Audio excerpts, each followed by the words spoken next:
जी जनाब, अस्सलाम वालेकुम वंस अगेन। ऑनलाइन वाले एक दफा बस बता दें कि आवाज, स्क्रीन और कैमरा तीनों चीजें क्लियर है? ठीक है जी, ऑनलाइन में आवाज, स्क्रीन, कैमरा क्लियर है। जी आप कुछ कहना चाह रहे थे?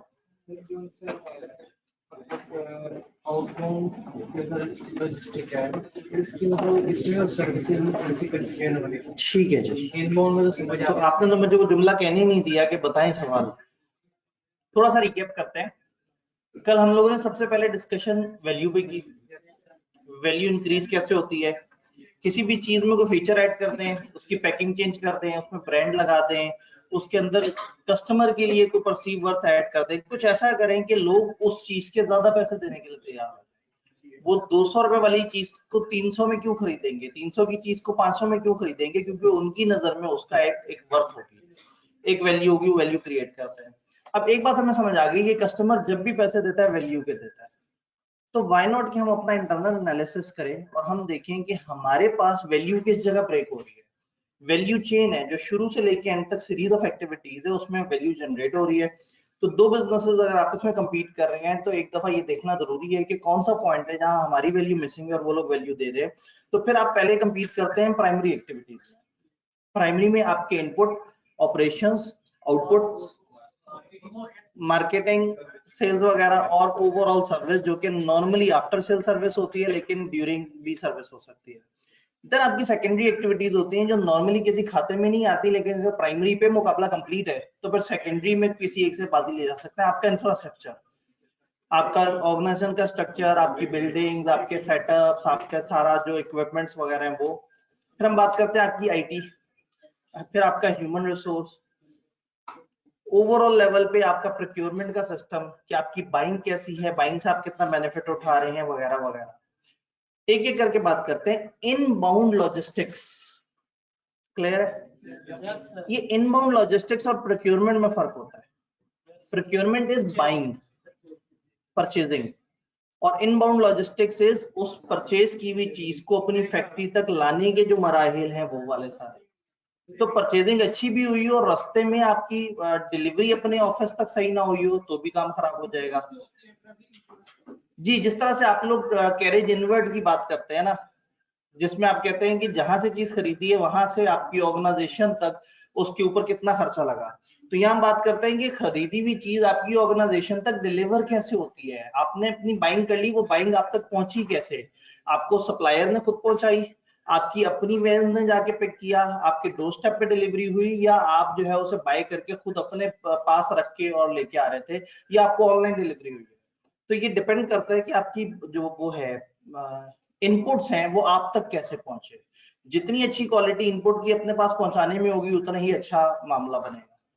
तो इनबाउंड लॉजिस्टिक्स का ताल्लुक है आपकी इनपुट के लॉजिस्टिक्स से। लॉजिस्टिक्स मतलब उसकी ट्रेवल, उसकी movement from buying place to हमारे इदारे के तक।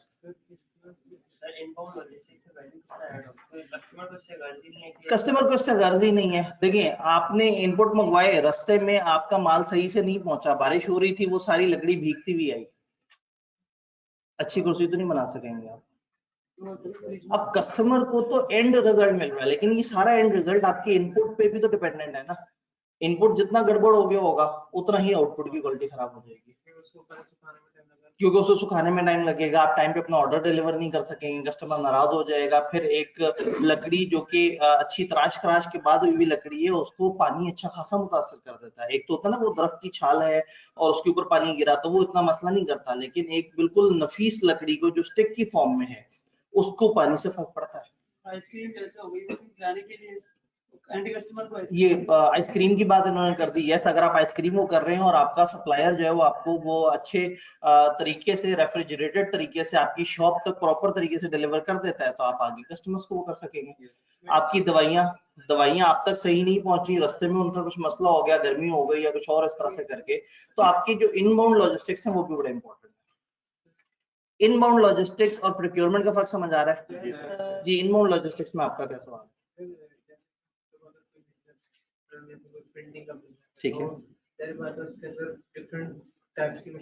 बिल्कुल ऐसे ही, तो इससे भी वैल्यूएशन होता है कि मतलब आप एक कंपनी है उसकी मशीन हो रहा है, ठीक है, दूसरी वाली कंपनी है उसकी प्रिंटिंग क्वालिटी और आती है। जी जी बिल्कुल, इन्होंने कहा कि हर कंपनी की अलग अलग मशीन से भी तो क्वालिटी फर्क आएगी, वो आपके ऑपरेशन में, वो आपके ऑपरेशन में बात है।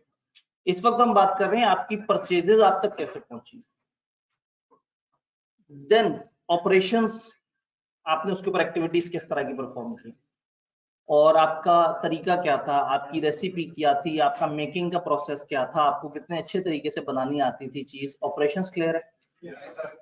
देन आए आपके आउटबाउंड लॉजिस्टिक्स, यहाँ पे गुड्स आपके पास से कस्टमर तक पहुंचाने तक की सारी एक्टिविटीज। ये जो वैल्यू चेन है ना, ये मेनली डील करती है गुड्स में, सर्विसेज में कम डील करती है। तो इस वक्त हम जितनी भी बात कर रहे हैं वो गुड्स के कॉन्टेक्स्ट में कर रहे हैं, वरना जो सर्विसेज है ना उसके अंदर चीजें मिक्स हो जाएंगी। सर्विसेज में आउटबाउंड सर्विस और ये सारी चीजें एक जैसी हो जाएंगी। तो इसमें हम गुड्स की बात कर रहे हैं कि गुड्स में आउटबाउंड लॉजिस्टिक्स, आपके गुड्स आपने तैयार कर लिए, कस्टमर तक कैसे पहुंचा रहे हैं। सही, उससे आप एक फर्नीचर खरीदते हैं एक जगह से जाके, एक सोफा सेट खरीदते हैं, वो सोफा सेट अगर थोड़ा सा भी मिस हैंडल हो तो आपके घर तक जो पहुंचेगा वो सही हालत में नहीं पहुंचेगा, और आपने जो पैसे पे किए होंगे वो एक अच्छे सही साफ सुथरे सोफा सेट के पे किए होंगे। तो इसका मतलब है वो फर्नीचर की दुकान वाले अगर सही से डिलीवर नहीं कर पा रहे तो इसका मतलब है कि उनकी वैल्यू आउट हो रही है। दुकान पे चीज बहुत अच्छी थी, आपके घर तक सही नहीं आई, तो आपके आउटबाउंड लॉजिस्टिक्स का मतलब है कि आप दुकानदार से लेके यानी कि बिजनेस से लेके कंज्यूमर या कस्टमर तक उसकी जो पहुंच है उसके अंदर भी क्वालिटी होनी चाहिए जी। अब अगेन मतलब वही बात है कि ये मतलब ये मैन्युफैक्चर्ड गुड्स को हम डिलीवर करने की बात की, तो ये गुड्स के ऊपर ही मॉडल लगता है, ये जो आपका वैल्यू चेन है ना, लेकिन हम सर्विसेज पे लगा लेते हैं अगर सर्विस और गुड्स मिल के चल रहे हो। जैसे रेस्टोरेंट है, रेस्टोरेंट के अंदर आपको चीज गुड्स मिल रहे हैं लेकिन उसके साथ एक कनेक्टेड सर्विस भी होती है कि आपको कैसे डिलीवर किया जा रहा है, वो लोग कैसे हैं, वो किस तरह से उन्होंने बातचीत की। तो अक्सर जगह पे गुड्स और सर्विसेज मिक्स होते हैं। जैसे हॉस्पिटल में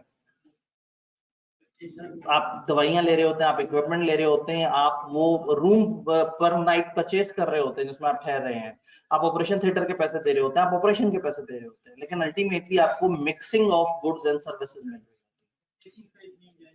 जी। हाँ, अब अगेन एसी खरीदने जाए, पुराने जमाने में एसी खरीदते थे खाली गुड्स होते थे, अब आज के दौर में सर्विसेज को साथ मिक्स करके बेचा जाता है, अच्छे तरीके से कस्टमर को डील किया जाता है और कस्टमर को अच्छी एश्योरेंस दी जाती है और इवन आफ्टर परचेज भी उसको अच्छी सर्विस की एश्योरेंस दी जाती है, जो कि हमारा 5वां फैक्टर है। तो आउटबाउंड लॉजिस्टिक्स क्लियर है। मार्केटिंग एंड सेल्स, आप कितने अच्छे तरीके से उसको बेच पाते हैं, आप कितने अच्छे तरीके से अपने बारे में बता पाते हैं, ये सारी चीज। देन सर्विस, कि आपकी प्रोडक्ट एसईओ के खरीदने के बाद भी काम करे और अगर मसला आए तो आप ऐसा ना हो कि वो खरीद के चले गए और उसके बाद आप कहेंगे जी हमारा काम तो आपको बेचना था, आप उसके बाद भी उनको सर्विस प्रोवाइड कर रहे हो, यानी कि उनको पता हो कि ये चीज खरीद के हम फंस नहीं जाएंगे, हमें बाद में भी कोई मसला होगा तो ये लोग हमें सपोर्ट प्रोवाइड करेंगे। जैसे वारंटी वगैरह बेस्ट एग्जांपल है इसकी, जो वारंटी होती है जिसमें आप कहते हैं कि 3 साल तक 5 साल तक हम आपको जो है वो ये ठीक करा के दे देंगे, अगर ये पुर्जा खराब हो गया, ये हो गया, फ्री सर्विस करके दे देंगे। गाड़ियां जब आप परचेज करते हैं तो आपसे कहते हैं कि 3 पहली सर्विसेज फ्री हैं, इतने अरसे तक अगर आपका इंफोटेनमेंट सिस्टम खराब हो जाए, फलाना हो जाए, फलाना हो जाए, तो कुछ चीजें वारंटी में भी आ रही होती हैं जी। रेफ्रिजरेटर वगैरह में कुछ चीजों की कंप्रेसर की 10-10 साल की वारंटी, आप प्रवास फैन लें आपको 25 साल की वारंटी मिल जाएगी पंखे की, और लाइफ टाइम वाले भी हैं, पता नहीं कौन कौन से जी। मल्टीफोम जो है वो उसमें भी मतलब पुराना गद्दा लेके नया जी। ये बातें समझ आ रही हैं। सपोर्ट एक्टिविटीज में देखते हैं प्रोक्योरमेंट, आपकी बाइंग का सिस्टम कैसा है, कितनी अच्छी नेगोशिएशन हो रही है, कितने बल्क डिस्काउंट ले रहे हैं, किस तरह से आप उनसे बातचीत कर रहे हैं। जितना ज्यादा यहाँ अच्छी नेगोशिएशन हो जाएगी उतना आपको बेनिफिट होगा। जितना आप अपनी बाइंग के अंदर कोई साइंस लेके आएंगे, पता नहीं अब आप लोग असूलन कॉस्ट तो पढ़ के आए हो, ईओक्यू। अब आप देखें ईओक्यू सिर्फ एक टेक्निक अडॉप्ट करने से आप अपनी बाइंग सस्ती कर लेते हैं, आप उसकी जो ऑर्डरिंग और होल्डिंग कॉस्ट को बराबर ले आते। तो अगेन इस तरह की साइंस आपकी बाइंग के वक्त जो है वो आपको जब बेनिफिट दे रही है, जब आपके पैसे बाइंग में बचेंगे तो आपके पास सेलिंग में मार्जिन आ जाएगा वैल्यू ऐड करने का, क्योंकि वैल्यू फीचर से भी ऐड की जा सकती है और वैल्यू प्राइस ग्राहक की भी ऐड की जा सकती है। एचआरएम आपका ह्यूमन रिसोर्स किस तरह से है, आपके लोग जो के सर्व कर रहे हैं आपके ऑर्गेनाइजेशन, एक ऑर्गेनाइजेशन जिसके अपने ही लोग डिससेटिस्फाइड है, आप शोरूम पे गए जी मुझे फर्नीचर लेना है, पता लगा वो आपस में एक दूसरे से लड़ रहे हैं। ये एक बंदा जो है वो इस बात पे मायूस बैठा हुआ है कि मेरे भाई की शादी थी, उन्होंने मुझे छुट्टी नहीं दी और अब सुकून से सड़ के बैठा हुआ है। आप उसके पास गए, आपने कहा ये फर्नीचर, उसने कहा जी साथ वाली दुकान पे ज्यादा अच्छा पड़ा हुआ है। वो सड़ा बैठा है, वो इस टाइम पे आपको मतलब वो वैल्यू खत्म हो जाएगी अगर उनका एचआर ही उनको सपोर्ट नहीं कर रहा होगा। तो आपके एचआर की अपनी मोटिवेशन, एचआर ये जो आपका ह्यूमन रिसोर्स होता है आपके, हाँ जो लोग काम कर रहे होते हैं जी, नहीं असल में वो सारे प्रोसेसेस हमने ऊपर कवर कर लिए। यहाँ आपके जनरल ह्यूमन रिसोर्स की बात हो रही है, आपके जो जनरल स्टाफ है जो नॉर्मल है, इवन अकाउंट्स के लोग सही काम नहीं कर रहे, कुछ और डिपार्टमेंट के लोग सही काम नहीं कर रहे। एक ऑर्गेनाइजेशन सिर्फ सामने सामने से नहीं चल रही होती, बैकएंड पे बहुत सारे काम चल रहे होते हैं। तो अगर आपके ह्यूमन रिसोर्स मोटिवेटेड नहीं है तो फिर मजा नहीं है। देन टेक्नोलॉजी डेवलपमेंट, जितनी अच्छी टेक्नोलॉजी पे आपने काम किया होगा, दो बिजनेसेस हैं दोनों सेम लेवल पे चल रहे हैं लेकिन एक एडवांस टेक्नोलॉजी पे काम कर रहा है, तो ऑब्वियसली लोग उसको जरा ज्यादा पसंद करेंगे, उस बिजनेस की तरफ ज्यादा जाएंगे। लेकिन अगर प्राइमरी में मुकाबला हो चुका हो, मैं बार बार ये कह रहा हूँ कि खाली सपोर्ट एक्टिविटी में ऊपर आ जाने से आपका बिजनेस ऊपर नहीं आएगा, जब तक आपकी प्राइमरी एक्टिविटी स्ट्रांग नहीं होगी। तो प्राइमरी में मुकाबला होगा, अब जो दो बिजनेस प्राइमरी में बिल्कुल इक्वल स्टैंडिंग पे, अब मुकाबला होगा सपोर्ट एक्टिविटीज में। अगर दोनों जगह पे टीचर्स बिल्कुल एक जैसे हैं, दोनों जगह का जो वो है सेटअप एक जैसा है, दोनों जगह से आपको सेम क्वालिटी मिल रही है, तब आप ये जरूर देखेंगे कि कौन से कॉलेज में जरा ज्यादा ठंडा होता है कमरा, कौन से कॉलेज में थोड़ा कम ठंडा होता है, कौन सी जगह पे आपको जो है वो ग्राउंड फ्लोर पे क्लास मिल जाती है, कौन सी जगह आपको जो है वो 3 माले चढ़ के जाना पड़ता है और ऊपर जाके जो है वो आप हसूल इल्म की खातिर आप कितना ऊपर तक आते हैं। आप देखें बुलंदी पे जाकर जाना, तो आप बता सकते हैं घर वालों को मैं आला तालीम हासिल करता हूँ, ऊपर गया, हाँ तालीम हासिल करने के लिए मैं ऊपर तक जाने के लिए तैयार हूँ जी। फिर आपका इंफ्रास्ट्रक्चर, आपका सपोर्ट सिस्टम, फंक्शन, आपका डिपार्टमेंट, आपका स्ट्रक्चर, आपकी ऑर्गेनाइजेशन का स्ट्रक्चर, ये सारी चीजें मिला के value chain, I am very confident कि आप लोगों को समझ आना शुरू हो। ये मतलब क्या है, ये आसान क्यों है, क्योंकि अभी तक इसका सवाल नहीं देखा। ये तो हम पे डिपेंड करता है ना। और इस दफा आपको पता है टेस्ट भी बड़े अच्छे खूबसूरत दिन पे, सैटरडे, मंडे को रिजल्ट से पीछे का जो दिन है, तो मंडे ट्यूसडे आपको उन 2 दिन तो नहीं ना, हाँ तो ट्यूसडे को रिजल्ट है ना,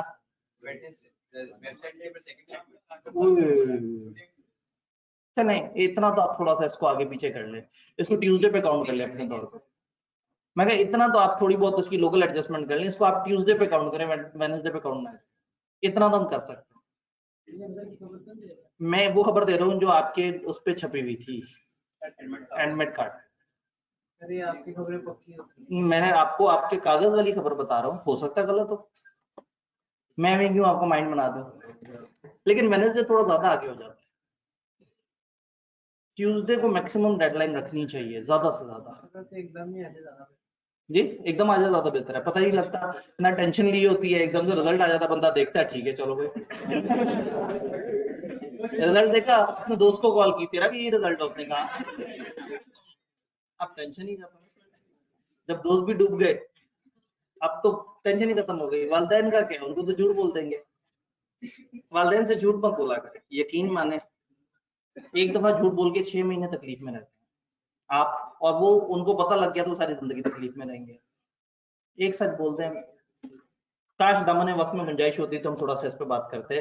तो इस दफा का टेस्ट जो है वो फिर हम सैटरडे को ही कर, जाने से पहले, रिजल्ट की टेंशन आने से पहले ना एक ही दफा कल मुका के जो है ना वो फिर तैयार हो, ठीक है। क्योंकि फ्राइडे को जो है वो एक और एडजस्टमेंट हो रही होती है, आप फ्राइडे चाहते हैं तो फ्राइडे भी हो सकता है, क्योंकि कमरा भी अवेलेबल होता है और सारी चीजें। हाँ जी, फ्राइडे सैटरडे में, सैटरडे के बाद ज्यादा है ताकि आप लोग घर निकल के और टेस्ट में यहाँ पे हमें 4-5 बच्चे नजर आ रहे हो। ठीक है, चलिए जी, लोग सैटरडे की तरफ वोट कर रहे हैं, अल्लाह करे आप लोग सैटरडे पे मौजूद भी हो। डन हो गया सर जी, सैटरडे ऑनलाइन से भी सैटरडे की आवाजें आना शुरू हो गई है। ठीक है, अच्छा पता है इंटरनेट पे ना आप ज्यादा देख के परेशान मत हो।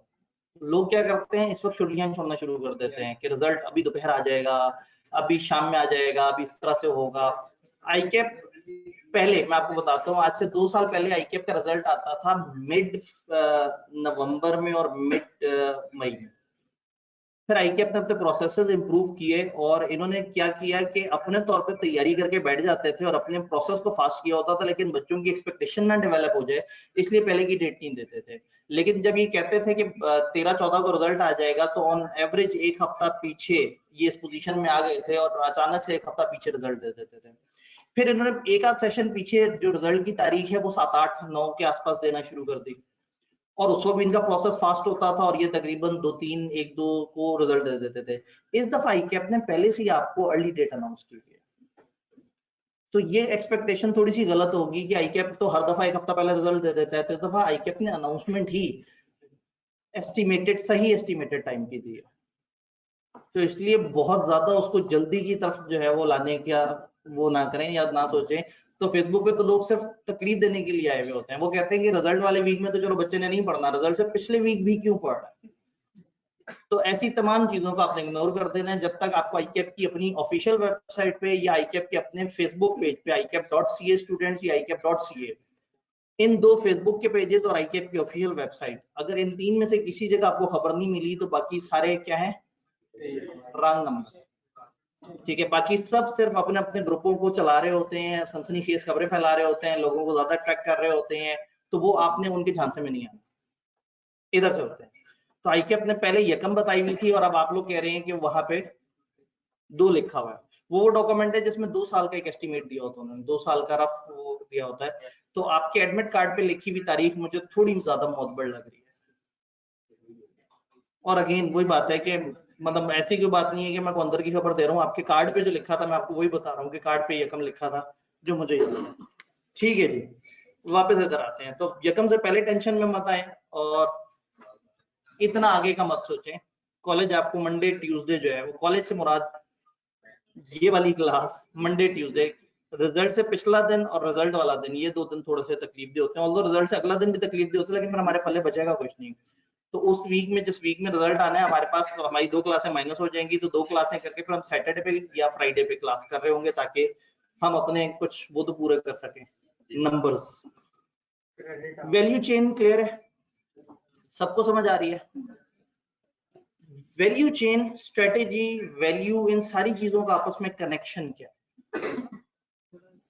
बड़ा गोल गोल सा कनेक्शन।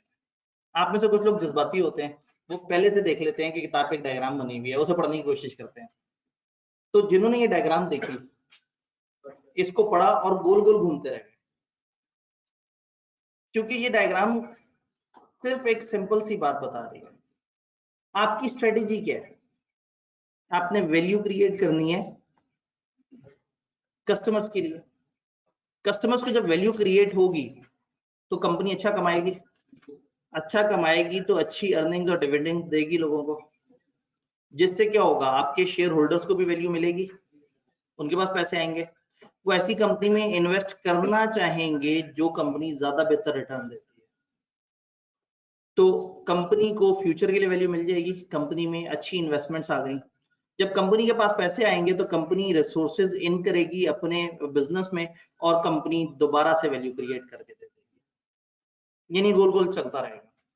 इन्वेस्टर पैसा डालेगा, कंपनी उस पैसे से वैल्यू क्रिएट करेगी, वैल्यू से अच्छे प्रॉफिट्स आएंगे, अच्छे प्रॉफिट्स से अच्छे डिविडेंड आएंगे, अच्छे डिविडेंड से कस्टमर, वो आपके इन्वेस्टर मुतासिर होंगे और वो दोबारा से इन्वेस्ट करेंगे और आप दोबारा से वैल्यू पे काम करेंगे, दोबारा से अच्छे प्रॉफिट आएंगे, दोबारा से इन्वेस्टर हैप्पी होंगे और वो दोबारा से खर्च करेंगे। तो ये गोल गोल गोल गोल गोल गोल साइकिल चलता रहता है। तो वैल्यू का आपकी स्ट्रेटेजी से बड़ा ताल्लुक है। अगर आप वैल्यू क्रिएट करके दे रहे हैं बाहर की दुनिया के लिए, तो अंदर वालों को प्रॉफिट मिल रहा है, और जब अंदर वालों को प्रॉफिट मिल रहा है तो उनका मार्जिन बढ़ रहा है, उनके पास रिसोर्सेज आ रहे हैं कि वो उन रिसोर्सेज को री इन्वेस्ट कर सकते हैं। मैंने वर्ड बोला रिसोर्सेज, रिसोर्सेज किसे कहते हैं? आज हम रिसोर्सेज पे बात करते हैं।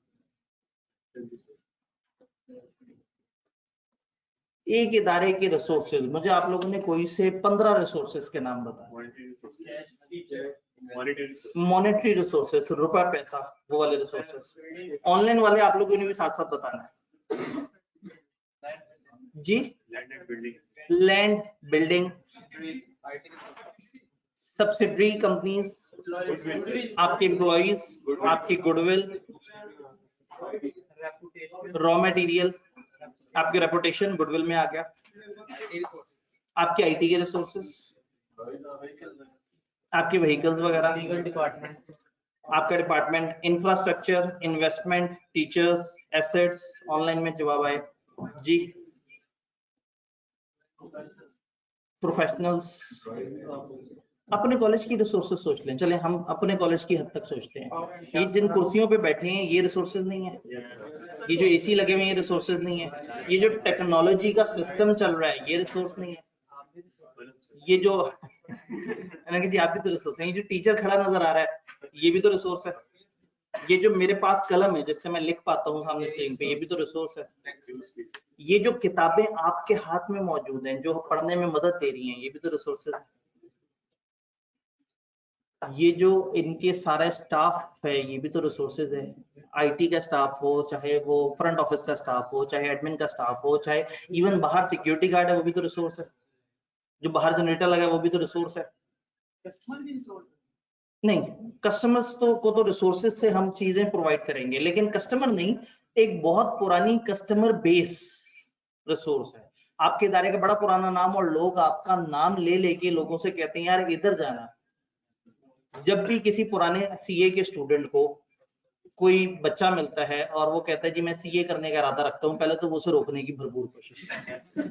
अगर वो ना रोके तो फिर वो कहता है कि अनु लाहौर ले जाओ, इन्हें नहीं बचना, और लाहौर में उसे कहता है कि तुमने जाके ना वहां इधर उधर नहीं देखना, सीधा स्कैन शेरशाह कैंपस जाके एडमिशन ले लेना है, आगे तुम जानो, कैंपस वाले जाने, तुमने वहां से कैफ करके निकलना।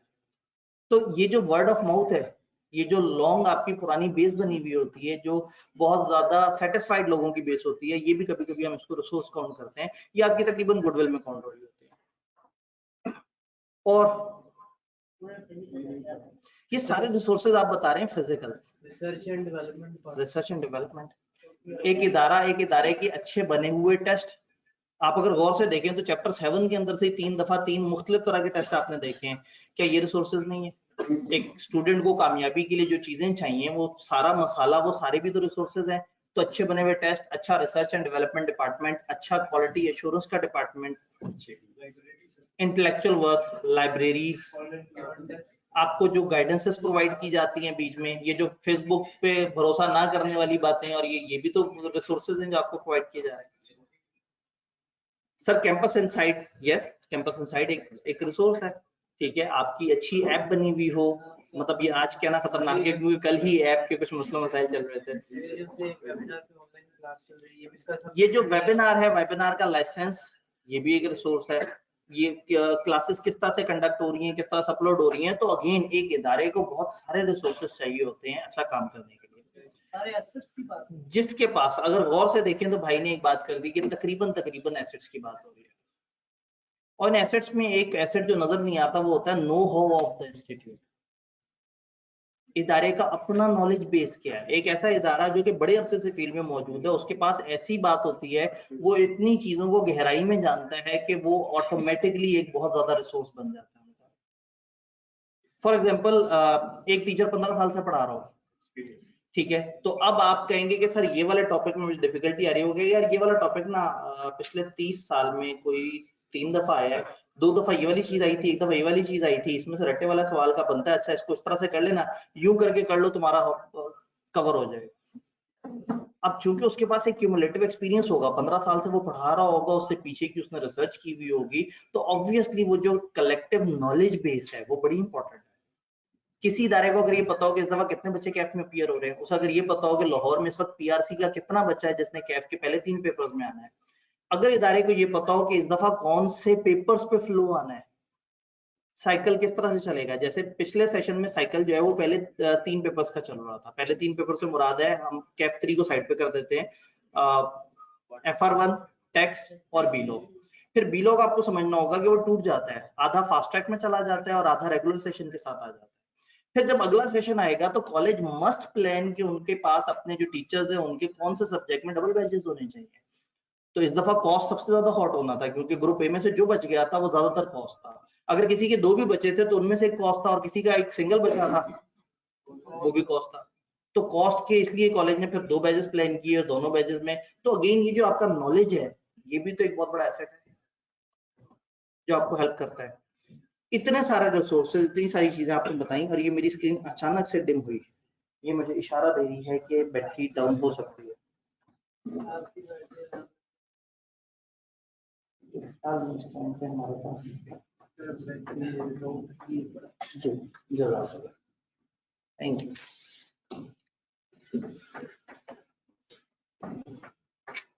रोशनी वापस चलें जी, हम बात कर रहे थे ये जो गोल गोल दायरा है हमने इसे देखा, और आप लोगों से मैंने रिसोर्सेज जानने की कोशिश की। तो आज हमारी सारी डिस्कशन ही रिसोर्सेज। तो आज हम कोई वो मॉडल नहीं पढ़ रहे होंगे, तो हम रिसोर्सेज को पढ़ रहे होंगे, तो देखने में हम ज्यादा पढ़ रहे होंगे, लेकिन असल में जो टेक्निकल डिस्कशन है वो हमने बहुत ज्यादा नहीं की होगी। By adding value a firm will improve its profitability by reducing cost or improving sales। या कॉस्ट कम हो जाएगी या सेल्स बेहतर हो जाएंगी, आपकी वैल्यू बढ़ गई। कस्टमर को वैल्यू देने का मतलब है ज्यादा बाइंग का मतलब है ज्यादा प्रॉफिट्स।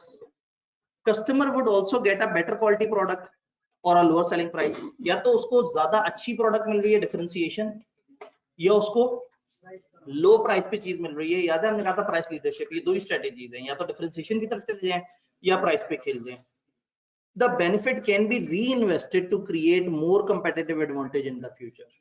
वो जो आपको बेनिफिट मिला आप उसको री इन्वेस्ट करेंगे। तो ये गोल गोल साइकिल है कि कस्टमर को वैल्यू मिली, इदारे को पैसे मिले, इदारे के शेयर होल्डर्स को पैसे मिले, शेयर होल्डर्स ने वो पैसा दोबारा से इन्वेस्ट किया, इदारे के पास दोबारा से पैसे आ गए, इदारे ने दोबारा से रिसोर्सेज पे इन्वेस्ट किया।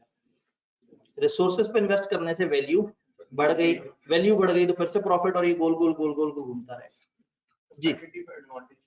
कंपेटिटिव एडवांटेज क्या होता है? आपको अपने कंपेटिटर्स के ऊपर एडवांटेज, यानी कि अगर एक बिजनेस जो है वो कुछ खास कर रहा है और दूसरा बिजनेस वो खास काम नहीं कर रहा था, हम कहेंगे उस इदारे को कंपेटिटिव एडवांटेज है दूसरे के ऊपर।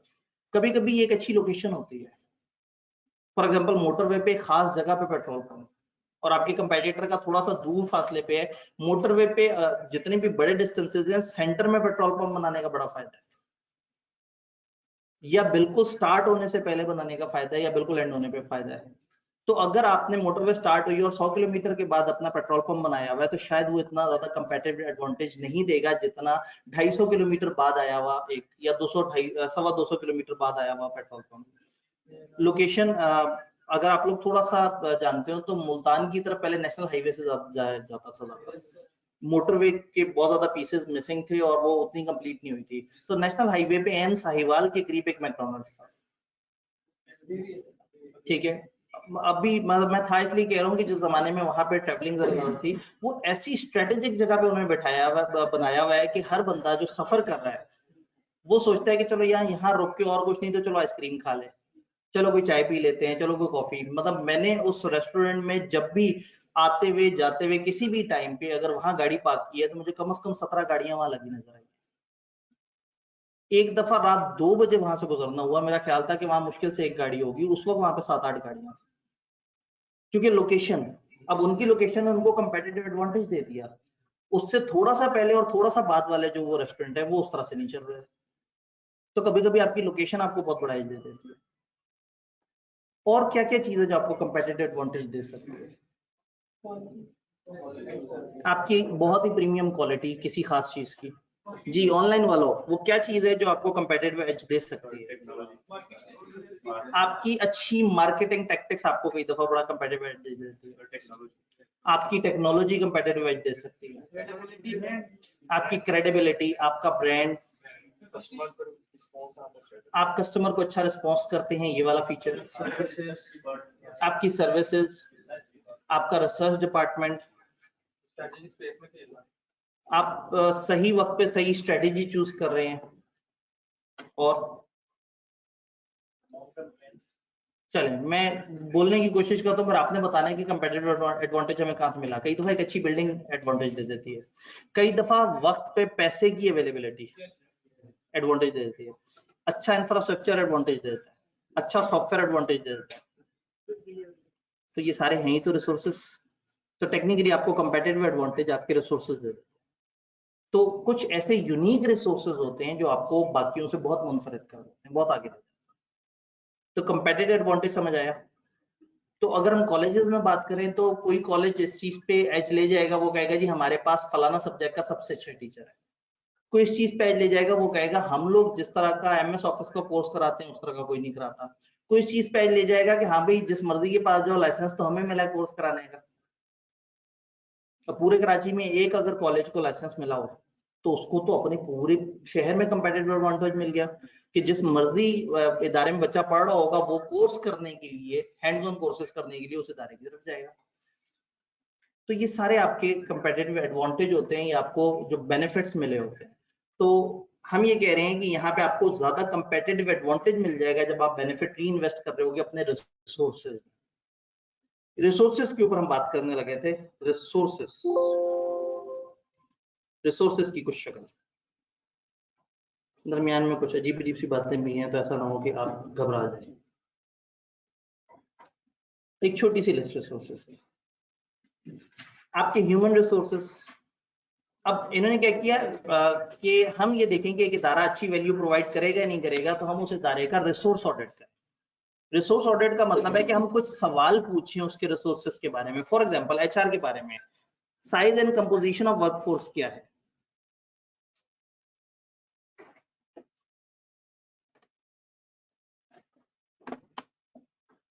नहीं जी, रिसोर्स फॉर्म से काम करना छोड़ दो, कोई नहीं, दूसरा रिसोर्स है हमारे पास, ये तो हरी रिसोर्स है। Size and composition of the workforce, आपकी जो वर्कफोर्स है वो कितनी बड़ी है, उसकी क्या कंपोजिशन है, उसमें किस किस लेवल के लोग हैं, आपकी वर्कफोर्स की एफिशिएंसी कैसी है, फ्लेक्सिबिलिटी कैसी है, क्या वो फ्लेक्सिबल है, ऐसा तो नहीं कि वो एक काम कर सकते हो और दूसरा काम ना कर सकते हो। आपका लेबर टर्नओवर या लेबर वेस्टेज का रेट क्या है, कॉस्ट पड़े हुए बच्चों के लिए अजनबी नहीं है। लेबर के रिलेशन मैनेजमेंट, वर्कर्स इनके आपस में क्या है, आपके पास स्किल्स, एक्सपीरियंस, क्वालिफिकेशन क्या है। यानी अगर मैं देखना चाह रहा हूँ कि हमारा एचआर के रिसोर्सेज अच्छे हैं या नहीं, तो ये चंद सवाल पूछूंगा, इन चंद सवालों के जवाबों से मुझे अंदाजा हो जाएगा कि हमारा एचआर का सिस्टम अच्छा है। अब हम देख रहे हैं हमारे पास क्या क्या रिसोर्स है। चैप्टर 7 का स्कोप था बाहर की दुनिया, एक्सटर्नल एनालिसिस, कंपटीशन, आप वहां पे लड़ रहे थे। चैप्टर 8 है इंटरनल एनालिसिस, आप अपने अंदर देख रहे हैं, आप अपने देख रहे हैं मैं वैल्यू कहाँ पे प्रोड्यूस कर सकता हूँ, मेरी क्या स्ट्रेटेजी होनी चाहिए, मेरे क्या रिसोर्सेज हैं। देन मैनेजमेंट, आपकी मैनेजमेंट टीम कितनी बड़ी है, आपके मैनेजर्स में क्या स्किल्स हैं, आपका मैनेजमेंट का स्ट्रक्चर किस तरह का है, आपकी डिवीजन ऑफ अथॉरिटी किस तरह से है, ऊपर से नीचे तक जो है वो ब्यूरोक्रेसी है, ऑटोक्रेसी है, किस तरह का सिस्टम है। तो जितना अच्छी आपकी मैनेजमेंट होगी उतना अच्छा इदारा चलेगा, जितनी खराब मैनेजमेंट होगी उतना ज्यादा खराब चलेगा। फिर रॉ मटेरियल्स, रॉ मटेरियल आपकी टोटल कॉस्ट का कितने परसेंट है, आपके सोर्सेस क्या, आपके सप्लायर्स कौन से हैं, और जहां से रॉ मटेरियल खरीद रहे हैं क्या फ्यूचर में आपको लग रहा है कि वहां से मिलते रहेंगे, रिसोर्सेस कास्ट तो नहीं, कहीं ऐसा तो नहीं कि बाद में मिले ना आपको। देन कोई अल्टरनेटिव मटेरियल अवेलेबल है, alternative source of supply available है, आप रॉ मटेरियल आपके पास किस तरह का है, कहां से लेते हैं, कौन कौन से सोर्सेज हैं, किस किस हद तक जा सकते हैं, अगर एक रिसोर्स शॉर्ट हो जाए तो कोई आपके पास दूसरा ऑप्शन है या नहीं, इससे हमें पता लग जाएगा कि आपके रॉ मटेरियल्स वगैरह वाला रिसोर्स बेहतर है। देन नॉन करंट एसेट्स, ये तो माशाल्लाह से अकाउंटिंग के लोग जो है वो फड़का फड़कू के रख देंगे। कौन से आपके नॉन करंट एसेट्स हैं, वो कितने पुराने हैं, उनकी यूजफुल एक्सपेक्टेड लाइफ क्या है, उनकी करंट वैल्यू क्या है, इस वक्त उनकी कंडीशन क्या है, आपके जितने भी नॉन करंट एसेट्स की कैटेगरीज हैं उनकी यूटिलाइजेशन रेट क्या है। कहीं ऐसा तो नहीं कि बहुत सारे नॉन करंट एसेट बिल्कुल ही फारिग पड़े हुए हैं, कितने इस्तेमाल हो रहे हैं, आप उनसे क्या बेनिफिट ले पा रहे हैं, तो आपके नॉन करंट एसेट्स। फिर इंटेंजिबल, ये क्या चीज होती है जी, वो एसेट जो नजर नहीं आते, जिसमें सॉफ्टवेयर, लाइसेंसेस और इस तरह की चीजें। क्या कोई इंटेलेक्चुअल राइट है, कोई पेटेंट राइट, कोई कॉपी राइट्स आपके। फॉर एग्जांपल आप कैंपस इनसाइट यूज करते हैं, क्या आपके पास उसका कॉपीराइट है, पता लगे कल को कोई और कैंपस इनसाइट उठाए और उसको इस्तेमाल करना शुरू कर दे, आपका एडवांटेज फारिग हो गया। तो आप जो लाइसेंस यूज कर रहे हैं, आप जो एक्टिविटी यूज कर रहे हैं, आप जो सॉफ्टवेयर यूज कर रहे हैं, आप जो दवाई बना रहे हैं, उसका जो फार्मूला है क्या वो आपके नाम पे रजिस्टर्ड है? दवाई का फार्मूला भी तो एक इंटेंजिबल एसेट है। तो क्या कोई ब्रांड नेम्स हैं आपके? क्या आपकी कोई आइडेंटिफाइबल गुडविल है? आपके इदारे की रेपुटेशन क्या है? ये चंद सवाल है। मजे की बात है कि आपने इसको जरूरी नहीं कि इन्हीं अल्फाज में याद रखें। अगर आप ह्यूमन रिसोर्स को किसी भी तरीके से एक्सप्लेन करते हैं चल जाएगा काम। जो मॉडल्स है ना, मॉडल्स के नाम इंपॉर्टेंट होते हैं, उसके अलावा बाकी हर जगह आप अपनी तरफ से सेल्फ राइटिंग कर सकते हैं अगर आपको कॉन्सेप्ट समझ आ गया।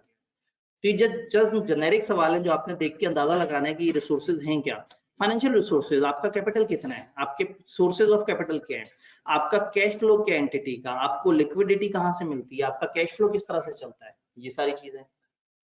देन आपके इंटरनल कंट्रोल्स, आपकी ऑर्गेनाइजेशन आपके अपने रिसोर्सेज को कैसे इस्तेमाल करती है, आप कितना एफिशिएंट हैं, आपके कंट्रोल्स अकाउंटिंग और रिपोर्टिंग के कैसे हैं, आप रेगुलेशंस को फॉलो कितना अच्छा करते हैं, आपका अपना निजाम जो है इंटरनल कंट्रोल्स, वो चेक एंड बैलेंसेज हैं जो इदारे को अच्छे तरीके से चलाते हैं, वो कितने अच्छे तरीके से काम कर रहे हैं। जी बिल्कुल, हमारे कंट्रोल्स, हमारे चेक एंड बैलेंसेस स्ट्रॉन्ग हैं या वीक हैं। तो टेक्निकली अगर आप देखें तो आपने HR, management, raw material, non current asset, intangible resources, financial resources, इतने सारे रिसोर्सेज देखे। बात समझ आ रही है? वर्कफोर्स में कौन-कौन आ जाते हैं? वर्कफोर्स में सारे लोग आ जाते हैं, मतलब इसमें थ्रू आउट नीचे तक काम करने वाला लेबर और ऊपर तक बैठा हुआ सीईओ, ये सब वर्कफोर्स है। वर्कफोर्स का मतलब है आपके इदारे में जितने भी लोग काम कर रहे हैं। जी बातें समझ आई कुछ? अब आपने क्या करना है, जब आपने किसी भी रिसोर्सेज की अपनी वैल्यूएशन करनी है, आपके पास रिसोर्सेज मौजूद है, आपने उनको ऑडिट करना है और देखना है कि क्या ये हमारे लिए काम के रिसोर्सेज हैं या नहीं, तो आपके लिए वायरो फ्रेम, बड़ा मजे का है। वायरो ये एब्रीविएशन है, वैल्यू, इमिटेबिलिटी, रेयरिटी और ऑर्गेनाइजेशन। क्या आपका जो रिसोर्स है वो इदारे को वैल्यू प्रोवाइड कर रहा है? मैं कहूँ जी मेरे पास बड़ा कमाल एसेट है, क्या जी वो जी श्रीलंका में बड़ी जबरदस्त बिल्डिंग है, ओके, हो क्या रहा उससे? नहीं कुछ नहीं हो रहा, लेकिन श्रीलंका में बिल्डिंग और बड़ी खूबसूरत बिल्डिंग है, और भाई तुम्हारे इदारे को वैल्यू दे रहा है? नहीं वैल्यू दे रहा तो बेकार है वो रिसोर्स।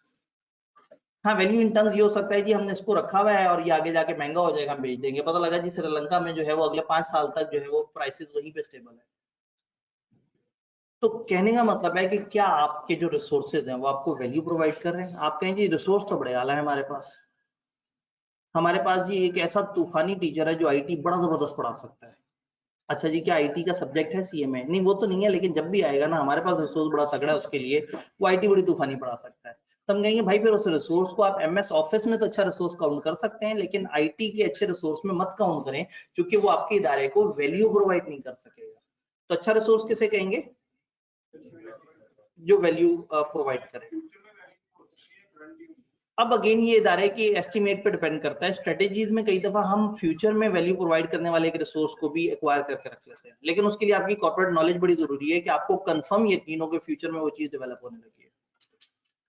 देन इमिटेबिलिटी, ये इमिटेशन का क्या मतलब होता है? नकल। ये जो आपके जेवरों की जो कॉपी होती है, ये जो सोने के जेवरात की आर्टिफिशियल होती है, इसको हम कहते हैं इमिटेशन है। इमिटेट करना कॉपी करने को कहते हैं। तो would it be costly for competitor to imitate the resources or acquire it? अब कॉलेज वाले कहें लो जी हमने तो लूट मचा दिया, हमारे पास एक ऐसी तूफानी वेबसाइट आ गई है जिससे बच्चे बड़े अच्छे तरीके से जाके अपने रेलेवेंट कोर्सेज परचेज कर सकते हैं। आपने तो बहुत जबरदस्त वेबसाइट बनाई है, तो क्या ये वेबसाइट बनाना बहुत महंगा है? अगर वो वेबसाइट सस्ते में कोई भी बड़े आराम से कॉपी कर सकता है तो ये रिसोर्स मजेदार नहीं है। वो रिसोर्स जो आराम से कॉपी हो जाए उसने आपको एडवांटेज नहीं देना है, क्योंकि आज आप रिसोर्स दिखाएंगे, कल को फौरन से आपके साथ वाला वही रिसोर्स अपने पास लेके बैठ जाएगा। तो क्या उसको कॉपी करना आसान है? क्या उसको कॉपी करना मुश्किल है? एक जमाना था डेवो, डेवो ने जनाब आगे गए जी डेवो बसेज हैं, ये बड़ी जबरदस्त क्वालिटी की बसेज होती हैं। पता ही लगा कि डेवो कंपनी ने लाहौर में सारी कंपनियों को डेवो बेचनी शुरू कर दी। तो कोई बिलाल डेवो बन गई, कोई समी डेवो बन गई, कोई फलाना डेवो बन गई, कोई फलाना डेवो बन गई, सबके पास डेवो की बसेस। तो वो रिसोर्स बेकार है जो कि कॉपी हो जाता है। अगर वो सिर्फ पूरे पाकिस्तान में एक ही इदारे को वो देते, कॉन्ट्रैक्ट देते, और वो वाली बसें इतने आराम से कोई दूसरा ना लेके आ पाता, तो कंपेटिटिव एडवांटेज रहता कंपनी के पास। मतलब मार्केट में देखा है कि अभी गुडविल ज्यादा जी अगेन इन्होंने कहा अभी भी तो मार्केट में उनकी गुडविल है क्योंकि उन्होंने टाइम गुजारा हुआ है। है, सबसे न्याजी जब टाइम गुजारा हुआ है, देखिए मैं आपको बताऊं, मैं अगर कोई फॉर एग्जांपल 11-12 साल पहले बसों का बहुत ज्यादा अगर सफर करता था और दरमियान में 11-12 साल में कौन सा बिलाल आया और कौन किस तरह से आया मुझे नहीं पता, मेरे से आज कोई पूछे यार वो हमने सफर करना है फैमिली के साथ में, कौन है डेवो पे सफर कर लो। क्यों? क्योंकि मैं एक वो पुराने यूजर ग्रुप में हूँ, अब करंटली उनके साथ जो मर्जी है लेकिन उनके कुछ बड़े सेटिस्फाइड यूजर्स मौजूद होंगे जिन्होंने अपने अपने टाइम पे वो इसी तरह से। देखिए हम लोग अभी सीए की फील्ड में, मैं अगर सीए की टीचिंग फील्ड में ना होता और मेरे से कोई कहता, कोई रैंडमली कहता, मैं कहीं जॉब कर रहा होता, मेरे से कोई रैंडमली कहता बच्चे को सीए कराने, कहाँ से कराएं, तो मैं उस इदारे का नाम ले देता जहां से मैंने पढ़ा था। मेरे टाइम पे होते ही एक दो इदारे थे, पैक स्कैन, बस स्कैन एसीजी पे फोकस करता था, पैक सीए पे फोकस करता था। तो अगेन मतलब मैंने कैफ लेवल वहां से किया, तो मैं अगर उसके बाद नहीं जानता कि क्या डायनामिक्स चल रहे हैं, मुझे ना पता होता कि मार्केट में क्या कंपटीशन है, किधर अच्छे टीचर्स हैं, क्या है किस तरह से, तो मैं कई साल बाद मेरे से को पूछे जी बच्चे को कहाँ से सीए कराएं, मैं उदारे का नाम ले दूंगा। क्योंकि उसकी एक ओल्ड फॉलोइंग जरूर होती है, ये एक एसेट होता है आपका, ये भी कि आपका एक ओल्ड कंज्यूमर बेस बनी हुई होती है जो आपका नाम रेफर कर रही होती है। तो जो जो इदारा जितना पुराना होता चला जाता है उसको ये एज मिलता चला जाता है। अब किसको रेफर करें? उससे पूछूंगा फिजिकल पढ़ना है या ऑनलाइन पढ़ना है। फिर अगर वो कहेगा कि जी ऑनलाइन पढ़ना है तो मैं पूछूंगा ऑनलाइन में कौन सा मोड में पढ़ना है, हाइब्रिड पढ़ना है, लाइव पढ़ना है या रिकॉर्डेड पढ़ना है। मेरे अपने ऑनलाइन कोर्सेज इस कॉलेज में सेल हो रहे हैं, ये ऑनलाइन नहीं है, ये नहीं सेल हो रहा। मैं नीचे अगर कमरे में पढ़ा रहा हूँ, वो कैमरे से रिकॉर्ड कर रहे हैं और वो recording as it is sell कर रहे हैं, तो क्या इनके पास राइट्स नहीं है? तो फिर मैं पूछूंगा कि अच्छा ठीक है जी ऑनलाइन में कौन सा वाला मॉड, किस तरह का मॉड अलग अलग बताएंगे, तो जो बच्चा जो मॉड पे कंफर्टेबल होगा उसको उसकी मालूमात दे दी जाएगी। तो इसमें कोई शर्माने वाली बात थोड़ी है कि क्लास के बाद मिलना है, क्लास से पहले मिलना है। जो उसको जो जो मॉड बच्चे के लिए कन्वीनियंट है। मैं अगर ऑनलाइन क्लास में किसी जगह ओरिएंटेशन दे रहा हूँ, एक बच्चा आके कैसे मेरे से ऑनलाइन नहीं पढ़ा जाता फिजिकल क्लास के एनवायरनमेंट में, तो आप मुझे बताएं मैं ऑनलाइन में क्यों आऊँ? तो मैं कहूँगा मत आओ। जब तुम फिजिकल में कंफर्टेबल हो तो कोई जरूरी थोड़ी कि तुम लाजमी ऑनलाइन का तजर्बा करो, इसलिए कि जी मैं ऑनलाइन चीज चला रहा हूँ। तो ये एक बड़ी जरूरी चीज होती है इंटेग्रिटी। अक्सर बिजनेस जो है ना वो ईमानदारी से बहुत ऊपर चले जाते हैं कि वो गलत बयानी नहीं करते, वो झूठ नहीं बोलते। तो मजे की बात है मैंने देखा है जिन्होंने जितना जितना भी झूठ बोल के बेचा वो बार बार टुकड़े टुकड़े होते रहे, और जो सच बोलता रहा है वो देर तक सर्वाइव कर रहा होता है। Such is such a wonderful thing. जी वापस इधर आते हैं, इमिटेटेबल ना हो, आसानी से कॉपी ना हो जाता हो वो रिसोर्स, देन बड़ा रेयर किस्म का रिसोर्स हो, यूनिक किस्म के रिसोर्सेज। ऐसे रिसोर्सेज जो बड़े कम हो, वो रिसोर्स जो थोड़े कम होते हैं वो ज्यादा बेनिफिट देते हैं। तो ये दो अलग अलग बातें हैं कि ये कि वो रिसोर्सेज हैं कितने टोटल, और आपके पास पता लगे जी पाकिस्तान में सिर्फ 3 लोग फलाना लाइसेंस ले सकते हैं और उनमें से एक का आपने लाइसेंस ले लिया, तो बड़ा रेयर सा रिसोर्स है जो आपके पास है, जो आपके अलावा सिर्फ एक दो और इदारों के पास हो सकता है। और इमिटेशन का मतलब क्या था कि आपके पास जो रिसोर्स है क्या वो कॉपी हो सकता है? आप कहेंगे हमारी कामयाबी की बहुत बड़ी वजह यह है कि हमने एक मेज के पाँव लंबे करके उसको बहुत ऊंचा कर दिया है, और हमारी क्लास में जो पीछे कुर्सी हैं हमने उनके पाए लंबे करके उनको इस तरह से कर दिए कि बच्चे जो बोर्ड को देख सके। कि कुछ साइंस तो नहीं है ना इतनी बड़ी, ये तो बड़े आराम से कॉपी हो सकता है। हाँ लेकिन आप कहेंगे जी हमारा टीचर लेक्चर के दौरान जुगते कराता है। ठीक है, अब कोई जबरदस्ती जुगते कराएगा तो वो फजूल जुगते कराएगा, और जिसके दिल से जुगत निकल रही होगी। तो कहने का मतलब है कि कुछ रिसोर्सेज आराम से कॉपी नहीं होते। ठीक है, इतना खुश्क बंदा कहाँ से लेके आएगा कोई? मैं कह रहा ना ये तो ठीक है, सख्ती वाला बंदा, सीए के अंदर ज्यादातर टीचर जो है वो इतना सख्त नहीं है, लेकिन अगेन लेकिन सर वो भी छोड़ते नहीं है। हाँ मैं वही कह रहा हूँ ना कि ऐसे हैं कि बच्चे का खून खुश्क हो जाता है, वो कहते हैं नहीं नहीं नहीं ये मैंने बहुत ही गलत बात कर दी, आइंदा मैंने ये बात नहीं करती। तो ये अगेन ये वो रेयर रिसोर्सेज होते हैं जो आसान नहीं होते कॉपी करना, और अगर इतना आसान हो तो कर चुके होते लोग 15-20 साल में। कुछ तो डिफरेंट है, वो डिफरेंट होता है वो नॉलेज बेस, वो डिफरेंट होता है वो साफ नीयत जिससे कोई बंदा आपको पढ़ा रहा होता है और आपको सिखा रहा होता है, और अल्टीमेटली किसी कॉलेज को मार्केटिंग की जरूरत ही नहीं होती अगर उसके बच्चे पास होते जा रहे हैं। वो बच्चे जा जाके लोगों को टकराते हैं और कहते हैं यार मैंने उधर से पढ़ा था स्कैन शेरशाह से, मेरा तो बेहतरीन पेपर पास है। तो ये तो भाई लेगेसी है। आप ये देखेंगे मैं कहीं पे भी कोई और मार्केटिंग नहीं करता, मैं स्कैन शीर्षा की marketing. Organisation is the entity organised to exploit its resources to best advantage. ये बहुत इंपॉर्टेंट बात है कि रिसोर्स तो आपके पास है, क्या आप इस काबिल हैं कि रिसोर्स से बेनिफिट उठा सके? क्या आप उसका मैक्सिमम एडवांटेज ले सकेंगे? फॉर एग्जांपल रिसोर्स इनके पास अवेलेबल था, दोपहर के वक्त मैं भी अवेलेबल था बिजनेस लॉ के लिए, जवाद साहब भी अवेलेबल थे कॉस्ट के बैच के लिए। अब एक कमरा मैक्सिमम जो 250 वाला है वो किसी एक रिसोर्स को मिल सकता है, तो इन्होंने एडमिशन बंद कर दिया बिजनेस लॉ में। जाहिर है वो मतलब वो गरीब सब्जेक्ट है और कॉस्ट अमीर सब्जेक्ट है, तो कॉस्ट जो है वो उसको ऊपर वाले कमरे में ले आए, उसके एडमिशन करते रहे और बिजनेस लॉ का एडमिशन बंद कर दिए। बिजनेस लॉ में 150 बच्चा तो प्री रिजल्ट में एक्स्ट्रा आ सकता था जो बंद हो गया। इसका मतलब ये है कि इदारे ने मिस प्लान किया, इदारे ने दो खतरनाक बैचेस को एक दूसरे के बराबर लाके खड़ा कर दिया। दो वो सब्जेक्ट जिसमें वॉल्यूम आना था, वो अगर कमती लॉ को साथ लाके खड़ा कर देते मसला ना होता, ऑडिट को मसला ना होता, क्योंकि वो ग्रुप बी के पेपर्स है। तो ग्रुप ए का आपस में फाइट करवा देना, तो इसका मतलब ये हुआ कि रिसोर्स मौजूद था लेकिन ऑर्गेनाइज सही नहीं हुआ। सही से ऑर्गेनाइज होता तो इदारे को तकरीबन फिजिकल ऑनलाइन मिला के प्री रिजल्ट और आगे इवन बिजनेस लॉ तो पोस्ट में भी चल जाता है। प्री में कॉन्ट्रैक्ट एक्ट चल रहा होता है, पोस्ट में आगे वाले लॉ चल रहे होते हैं, जिसने पहले पढ़ा होता है वो एंड पे कॉन्ट्रैक्ट एक्ट तेजी से पढ़ना चाहता है। तो वो क्लास जिसमें फिजिकली 250 300 और ऑनलाइन 200-250 बच्चे ऐड हो सकते थे, 500 बच्चे मिस कर दिए जस्ट इसलिए कि आपका टाइम टेबल अच्छा नहीं बना हुआ। बहुत बड़ी गेम है जी। असल में इसमें कंप्रोमाइजेस होते हैं, फिर ये देखना होता है कि जाहिर है आप कभी भी ऐसा टाइम टेबल नहीं बना सकते जो बहुत ही परफेक्ट कॉम्बिनेशन देता हो। तो फिर हम टीचर्स की ग्रुपिंग कर देते हैं कि सुबह वाले टीचर्स कौन से हैं, अच्छे टाइम पे उठने वाले, अच्छे टाइम पे जाग के नाश्ता करके कॉलेज पहुंचने वाले, फिर देर से उठने वाले कौन से हैं।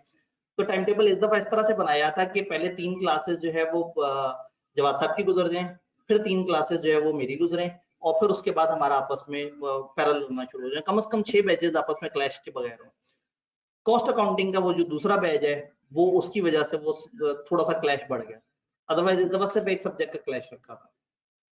तो खैर चले, ये बात समझाना इसलिए जरूरी है कि एक इदारा रिसोर्सेज रखने के बावजूद अगर रिसोर्सेज को सही से इस्तेमाल ना करे तो वो अपना नुकसान कर पाता है।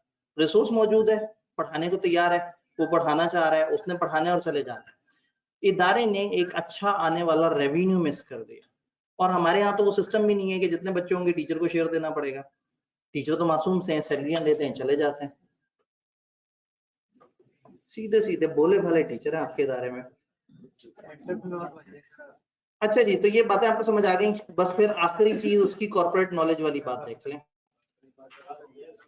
बस कर रहे भाईजान क्या कर रहे हैं आप? वो टेबल में तो मजाक था, मतलब वो उन सवालों को मत देखें, वो तो लाइन आइटम आपने पहले बता दिए थे।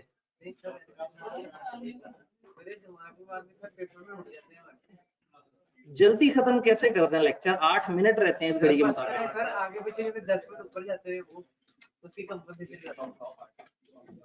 सर इमिटेबिलिटी का मतलब है कि हमारा रिसोर्स कोई कॉपी नहीं कर सकता। सर रेयरिटी और इसमें क्या फर्क है? रेयर और इमिटेबल, रेयर का मतलब है वो रिसोर्स मिलता ही कम, यूनिक रिसोर्स है, मतलब वो रिसोर्स बस हैं ही 2-3, उससे ज्यादा नहीं है। इमिटेशन का मतलब ये है कि रिसोर्स आपके पास एक ऐसा है जिस रिसोर्स को दूसरा थोड़ा सा स्टडी करके उसको रेप्लिकेट कर सकता है, उसको कॉपी कर सकता है। फॉर एग्जांपल मैं कहूं जी हमारा एक बड़ा तूफानी रिसोर्स है, हमारे बड़े, मैं कहूं जी एमएफए की क्लास में हमारे टेस्ट इतने जबरदस्त हैं, इससे जबरदस्त रिसोर्स क्या होगा हमारा? कोई एक दफा सारे टेस्ट पकड़े, हमारा नाम ऊपर से हटाए, अपना नाम डाले और छाप दे। ये किताब बहुत सारे लोगों ने अपने नामों से भी इसके मुख्तलिफ पोर्शन उठा उठा के छाया किए। मैंने ये जो आपके पास वॉल्यूम 1 वॉल्यूम 2 है, तो सीएमए हो या एमएफए हो, मैंने इसमें बकायदा जब पहली दफा पिछले सेशन में इसको वो दिया था, ऑनलाइन इसको इशू किया था, ये मैंने अभी तक प्रिंट नहीं करवाई, तो उसमें लिखा था कि कोई भी बंदा अगर इसको कॉपी करना चाहता है, कुछ भी करना चाहे तो कर ले, क्योंकि मैं नाम भी लिखता तो लोगों ने कॉपी फिर भी कर लेना था, कम से कम मुझे लिखने का ही सवाब हो गया। तो अगेन कुछ रिसोर्स, मैं कहूँ ये बड़ा जबरदस्त रिसोर्स है, मैंने बड़ी मेहनत करके रिसर्च करके किताब बनाई है। उस किताब को कितना टाइम लगना है कॉपी करने में? इसी किताब को उठाएं आप, एक अच्छे स्कैनर से वो स्कैन करें, वर्ड में आपके पास आ जाएगी, थोड़ी सी फॉर्मेटिंग सीधी करें, किताब 100% उसी फॉर्म में 2 घंटे में तैयार। तो इसका मतलब ये है कि ये फिर इमिटेशन आ गई इसमें, ये रिसोर्स कॉपीएबल है, फिर इस रिसोर्स को अच्छा रिसोर्स नहीं कहा जा सकता। हाँ, लेकिन लेक्चर के दौरान आबदी साहब स्क्रीन पे टेढ़ी बांकी लाइनें लगाते हो और हर दफा डिफरेंट लाइनें लगाते हो, ये चीज इमिटेबल नहीं है, ये उस तरह से इमिटेट नहीं हो सकता है, इसमें हर दफा चीज चेंज हो जाएगी। हाँ, मेरी राइटिंग ऑन कॉपी करेगा जी जी जी मतलब ये कि इस पे फिर वो एंटिटी कॉम्पिटेंसी के ऊपर ही सारा जी, इसका मतलब है कि एंटिटी भी तैयार होनी चाहिए कि वो अपने रिसोर्सेज को सही से इस्तेमाल कर सके। एक्सप्लॉइट का मतलब होता है उसका बेनिफिट उठाना, ये नेगेटिव सेंस में भी होता है। इंसानों को अगर कोई एक्सप्लॉइट कर रहा होता है तो हम कहते हैं वो इंसान का बेनिफिट उठा रहा है। तो एक्सप्लॉइट का मतलब होता है किसी रिसोर्स का फायदा उठाना, उसमें से कुछ निकालना। तो मतलब ये कि स्टाफ है वो एक्सपीरियंस होना चाहिए और ऑर्गेनाइज होना चाहिए। स्टाफ हमारा ऑब्वियसली एक्सपीरियंस होना चाहिए, ऑर्गेनाइज होना चाहिए कि वो हमारे रिसोर्सेज को सही से इस्तेमाल कर सके। और सारी बातों के बावजूद भी अभी भी टाइम छोड़ दें आज क्या इतनी सी बात, ये इतनी छोटी सी बात। अच्छा चलें, जो रेड से लिखा हुआ वो पढ़ें, नॉलेज एंड नो हाउ। एक इदारे का नॉलेज, एक इदारे की नो हाउ। मैं आपको एग्जांपल देता हूँ। ज्यादातर लोग जो आखिरी पेपरों में है, सबने पीपीई देना था, हैंड ऑन कोर्स, सबने एमएस ऑफिस देना था, हैंड ऑन कोर्स। वो इदारे जिनकी नॉलेज इतनी थी कि जिनको पहले से ही पता था कि अब इस वक्त आईकेएप ने लाइसेंस बांटने हैं इसके, अब इस वक्त आईकेएप को अप्लाई करना होगा, अब इस वक्त अपना कैंपस विजिट कराना होगा, तो वो दो इदारों ने बड़े टाइम से अपने इदारे विजिट करा करू के चीजें तैयार रखी हुई थी। इधर से आईकेएप ने कह दिया लो जी एप्लीकेबल, उधर से जनाब दो टोटल इदारे हैं जिनके पूरे पाकिस्तान में नजर आना शुरू हो गए। मतलब मुश्किल से इन दो के अलावा एक कराची में एक और कॉलेज है, एक फैसलाबाद में और कॉलेज है। अदरवाइज आप ये देखें कि दो कॉलेजेस ही हर जगह नजर आ रहे हैं पूरे लाहौर के सारे बच्चों के लिए। करंटली अगर वो हैंड्स ऑन कोर्स करना चाहे तो लाहौर में सिर्फ दो इदारे कर सकते हैं, स्कैन और पैक। और स्कैन के दोनों कैंपस अप्रूव करवा लिए हैं, पैक का एक, वो मेरे ख्याल में गुलबर्ग वाला। ठीक नहीं, मैं ये इनकी बात कर, इनके तो दोनों कैंपस हो गए। ठीक, अब होगा क्या, अब बाकी कॉलेज अचानक से जागे वो ये क्या हो रहा था, अब वो पीछे पड़ेंगे। आईकेएप कहेगा हाँ जी 25 दिन का एक प्रोसेस है, ऐसे रिव्यू होगा, वो होगा, ये डॉक्यूमेंट जमा कराओ, फिर वो प्रेशर डालेंगे नहीं जी 25 दिन में हमारे बच्चे चले जाएंगे। तो टेक्निकली जो एज मिला उस इदारे को जिसकी नो हाउ बेहतर थी, जिसको नॉलेज थी, जिसको गेम समझ आ रही थी कि आगे क्या होने वाला है, जिसको पता लग रहा था कि एक बहुत बड़ा वॉल्यूम किस तरफ जाने वाला है, उन्होंने टाइम से उसका लाइसेंस ले लिया। ये होती है सॉफ्ट एस्टेब्लिशमेंट। जी बात समझ आई? तो ये बस पहली लाइन में लिखा है, बाकी आप पढ़ के आ जाइएगा, आप अगर मुझे नहीं पढ़ाने दे रहे। किताब दिखाएं, आपने क्या पढ़ के आया? 3-4 पेजेस, आप ऐसे डर जाते हैं। ये देखें ना, पेज 56 पे जो ऊपर 3-4 बुलेट दिए हैं वो आपने नहीं पढ़नी है, और पेज 57 पे जो ऊपर 3-4 बुलेट है वो आपने पढ़नी है। तो उसको इधर ले आए तो ये बन जाएगा एक सफा। पेज 56 पे रिसोर्स ऑडिट का टॉपिक है जो अगले पेज के स्टार्ट तक जाता है। आप कहेंगे सवा सफा हो गया, लेकिन मैं आपसे कहूंगा कि पिछले सफे की जो स्टार्ट में बातें लिखी हैं वो आपने नहीं पढ़नी। तो ये एक सफा हुआ, ले जी देखते हैं वो कौन से 4-5 सफे हैं जिनको जिसकी वजह से आप परेशान हैं। पीछे 52 के नीचे 3 लाइनें लिखी हुई हैं और वो डायग्राम भी बनी हुई है, बहुत भारी भारी सब। एडिंग वैल्यू के मेथड खुदा का खौफ करें, जाने दें। बच्चों ने 25 तरीके बताए थे एडिंग वैल्यू के, यहाँ तो फिर 5 लिखे हुए हैं, कौन लोग हैं? अच्छा, और तीसरी चीज पेज 55 पे corporate knowledge and strategy capability, और इधर रेड से नहीं लिखा हुआ वो सारा। तो 55 के नीचे, 52 के सबसे नीचे और 56 पे रिसोर्स ऑडिट, जिसको आगे तक आप लोगों ने देखना है। तो कल थोड़ा सा और पढ़ के और एक और मॉडल कर लेंगे, ताकि टेस्ट के लिए कम से कम 2 मॉडल तो ना हमारे पास जी। नहीं तो छुट्टी, टेस्ट में छुट्टी है ना, फ्राइडे ऑफ है, वो मेरा मसला नहीं है। मैं फ्राइडे को फ्री होता हूँ भाई, मैं दूसरे कमरे में क्लास ले रहा होता हूँ। मैं आप लोगों की क्लास गायब होने का फायदा उठा के उन बच्चों को पहले बुला के पढ़ाना शुरू कर देता हूँ। तो मैं अपनी छुट्टी नहीं कर रहा होता, मैं मंडे वाले दिन जब आप टेस्ट दे रहे होते मैं यहीं कहीं फिर रहा होता हूँ। सर कमिंग सैटरडे टेस्ट होगा जी, बिल्कुल कमिंग सैटरडे टेस्ट।